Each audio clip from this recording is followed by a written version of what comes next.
নমস্কাৰ। আমি আজি আলোচনা কৰিবলৈ ওলাইছো সংগীতৰ বাদ্যযন্ত্ৰৰ নামবোৰ, মানে মিউজিকেল ইনষ্ট্ৰুমেণ্ট বিলাকৰ আমি নাম আমি জানিবলৈ আজি জনাব বিচাৰিছো।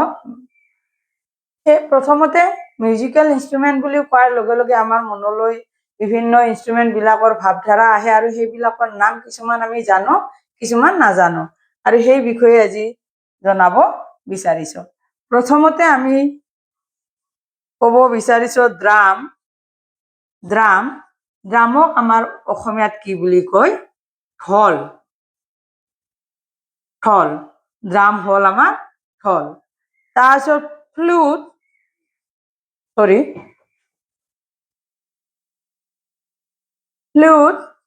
আমি জানো বাঁহী। ঠিক সেইদৰে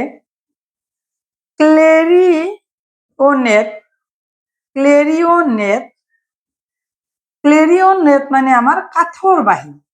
আমাৰ বাঁহী সাধাৰণতে বাঁহেৰে তৈয়াৰ কৰা হয়, আৰু আমাৰ মানে ক্লেৰিঅনেট বুলি ক'লে আমাৰ যিটো সেইটো হ'ল আমাৰ কাঠৰ বাঁহী।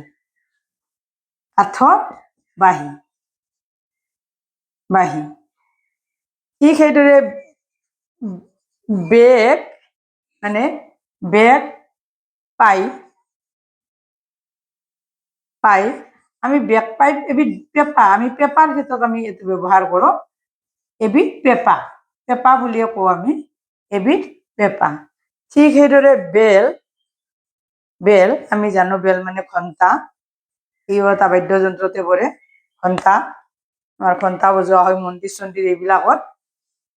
তাৰ পাছত আমি ক'ব বিচাৰিছো চিম্বল, CYMBAL, চিম্বল মানে হ'ল আমাৰ তাল, আমাৰ অসমীয়াত কোৱা হয় তাল।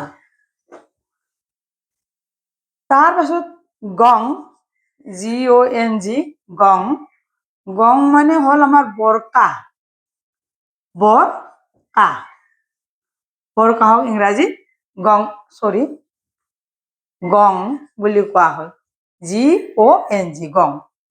ঠিক সেইদৰে গীটাৰ, GUITAR, গীটাৰ, আমাৰ গীটাৰক আমি কি বুলি কওঁ? চেতাৰ বুলি কওঁ।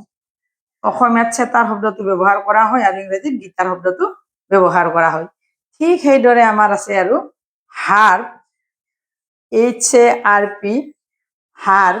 HARP মানে হ'ল আমাৰ বীণ।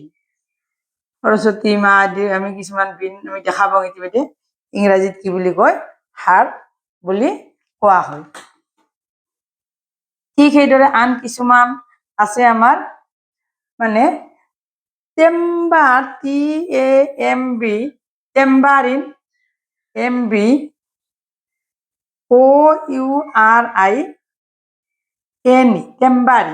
আৰু টেম্বাৰিনক আমাৰ কি বুলি কোৱা হয় অসমীয়াত?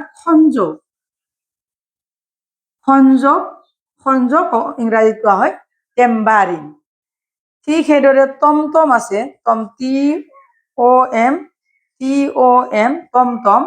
টমটম আমাৰ ঢোলক,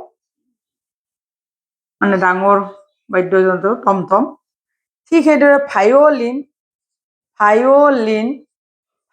আমাৰ অসমীয়াত কোৱা হয় বেহেলা। ইংৰাজীত কোৱা হয় ভায়লিন।